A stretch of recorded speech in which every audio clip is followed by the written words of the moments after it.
இதுக்கப்புறம் ஒரு ஆலாப் வரும்.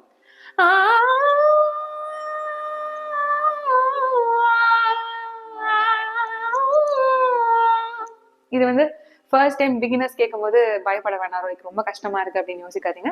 நான் ரொம்ப சிம்பிளா எப்படி அதை வந்து ஈஸியா அப்ரோச் பண்ணுதுங்கிறத சொல்றேன். இதோட ஸ்வரம் என்ன பாத்தீங்கன்னா, பனி சரிகா சரி சரி சனி தனி தனி தனி சரினே. ஸோ இந்த நீங்க ஸ்வரமா வந்து கொஞ்சம் ஸ்லோவா பாடி ப்ராக்டிஸ் பண்ணிட்டு அதுக்கப்புறம் ஆளை பாடினீங்கன்னா உங்களால ஈஸியா பாட முடியும். பனி சரிகா